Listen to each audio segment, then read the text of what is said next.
Being a week in some days and change into Call of Duty World War II at the very moment, it's something in which we have had a decent experience in terms of what we can play around with. A lot of the stuff that can be messed around with has been messed around with, and chances are you've probably played with the majority of the weapons unless you end up sticking to a few that you feel comfortable with, which is totally cool. There's absolutely nothing wrong with that, but a lot of the stuff really has been discovered on what feels good to a player and everything like that, and as of before the patch went live a couple of days ago, this is where a lot of people gravitated towards some of the weapons that were more powerful and maybe considered overpowered at that, like the BAR or the BAR, the FG42, and other weapons there within.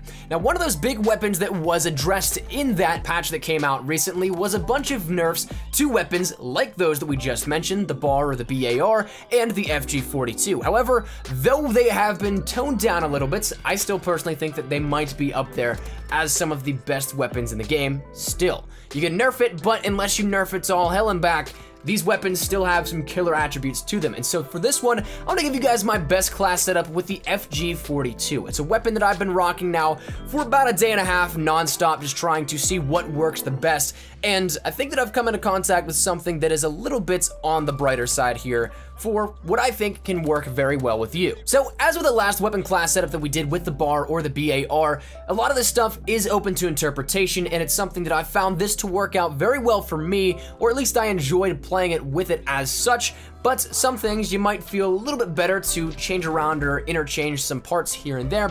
That's totally cool, but the basis of this, I think, is one that definitely will work out for you guys. And if it does, feel free to tweet me your results. I always love to see how you guys fare with the class setups that I recommend. So if you guys want to tweet me, leave a comment, whatever it may be, feel free to do so and let me know how you did with it. If you liked it, if you hated it, whatever it may be. But that said, let's jump into the class setup. So right off the bat, like I said, it is something gravitating around that FG42, and this is a weapon that honestly I wish I would have used a little bit more pre-patch to get a general understanding and feel of just how much it was nerfed, because while I used it right before it was about to be patched, I don't think that I really had that solid branding and burning the idea of how well it was into my brain before it ended up getting nerfed. And while that's something that might not be the worst thing and therefore doesn't really taint the idea of how well this class setup can work, it's something that I'd still would love to see the comparison for. But having still remembered a little bit about how it worked, you can nerf this thing all you want, but until you change the damage and bring that fire rate down tremendously, cock up that recoil a ton, it's gonna be tough to put this weapon at the bottom of a list somewhere. Simply put, the thing is still a monster even after patch. While the patch did adjust some things like the recoil, adding that and making it higher, and you can totally notice the difference between pre-patch FG42 recoil and post-patch FG42 recoil. As well, the hipfire spread was increased there, so something that might not be as effective, but I still got a decent amount of hipfire kills off with this. So really, I think it comes down to user ability to control the weapon more so, at least in the recoil department, and then how close quarters you are with the player hip firing. But nonetheless, that is the weapon, of course, that we are going to be focusing on, and the attachments we're going to be running are quick draw, grip, high caliber, and rapid fire. So as we did with the last one, let's break these down for you guys, give you the reasoning, the explanation behind each and every one of these attachments, because I do think that each one of these things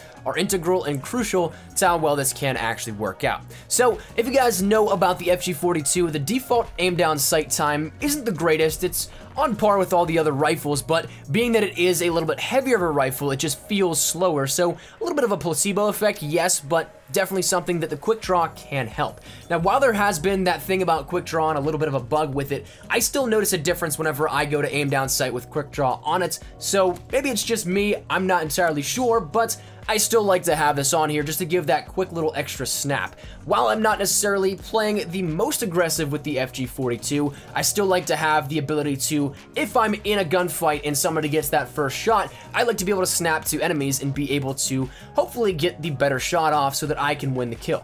Now, the next thing is the grip, and this one is one where I feel like grip sometimes is, again, a placebo effect in some games, but for the FG42, I definitely can see and notice a difference with this with and without. So that said, as we mentioned, the recoil was bumped up in how much there actually is for each shot, and if you have no grip on this, you'll definitely notice that you're kicking sky high.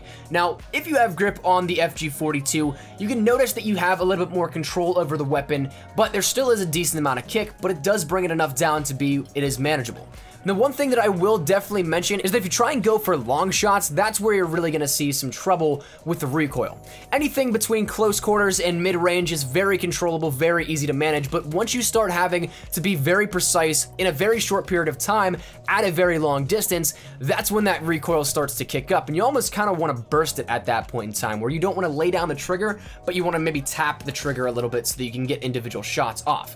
And the next thing that I want to mention is probably one of the more integral ones here at this one is high caliber. Now, as you guys know, high caliber and hollow points on various different weapons increase the headshot lethality per shot, and as we discussed in the BAR or the BAR class setup as well too, it's not an attachment that makes it very similar to, say, CSGO, where the AK is a one-shot at any range to the head. That's something that will become very unliked in the Call of Duty community, so therefore, it just increases the shot multiplier for headshots, and thus doesn't make it necessarily a 2-shot for headshots, but probably about a 1.5 shot, which, as we detailed last video as well too, was something in which, where say previously you'd need 2 body shots and a headshot to get the kill, it's now 1 and 1. So it works out and evens out nicely and definitely offers that nice little damage bonus, but it's something that, especially with the FG42, which I think is a beautiful weapon for headshots, by the way. I completed all the headshot challenges in probably about an hour to an hour and a half's time with the FG42, just because the iron sights are so nice with this, and I feel like it's just one of those weapons that feels a lot more natural, and it's a lot easier to go for those headshots in those cases. But I digress. Headshots are not the topic of this video in particular, though we did detail something recently about how to get more headshots, if you want to check that out. But nonetheless, the last attachment we'll be rocking here on this class setup is rapid fire. Now, this is something in which I think was one of those ones where I felt more at home whenever I use this, simply because it brings the fire rate up to a more controllable or more, I guess, acceptable standard. It's not anything where it's as bad as the Bren, and it's something very similar to the Gorgon in Black Ops 3. It's not that slow by any means, but it definitely is slower than, say, the STG, maybe on par with the BAR or BAR, maybe up there, but we're definitely not into SMG classification fire rate at all by any means. So while this thing isn't necessarily the fastest firing, I think that it definitely gets a nice little attribute boost with the rapid fire. However, whenever you do use rapid fire, you're of course going to be sacrificing more in the recoil category, because the more amount of shots you take in a shorter period of time, it lessens the ability for your weapon to come back to that perfect center and reset while you're aiming down sight. So of course, while weapons with slower fire rates do have that advantage of being able to be more pinpoint precise with every single shot, it's something where you have to kind of gauge which one you prefer and which you prioritize in that weapon classification. If you can deal with a little bit more recoil, then rapid fire is definitely for you, and I think that it definitely manages to equal out to a little bit more of that acceptable fire rate across the board with all other rifles. But if it's something where you want to try and control that recoil as much as possible, you might be able to sacrifice this as well if you want. Now, one attachment that I do want to mention that we don't have on this class setup, but is something to take into consideration, is advanced rifling. Now, as you guys know or may not know, advanced rifling allows you to have an increase to the damage drop-off. So the way that bullet drop-off works is that a lot of assault rifles have, of course, that high damage at close range, but they're not effective more so compared to medium range at that close range, just because of the fire rate and everything like that. They'll often be times beaten out by SMGs and shotguns and everything like that, but if you end up using advanced rifling, this will increase that damage drop-off to the point where even long ranges have those same amount of shots needed to kill as, say, medium range, where the gun rather flourishes previously. But nonetheless, you can choose if you want to put that one in for an attachment of your choice. Maybe if Quick Draw is giving you some bugs and issues, if it actually truly is bugged, you can throw that in there instead of Quick Draw, but of course, it all comes down to personal preference. Now, of course, to finish out the rest of this loadout, Infantry is the division we're rocking, and I definitely think that Infantry 4 should be what you go for. Otherwise, you are just incredibly slow.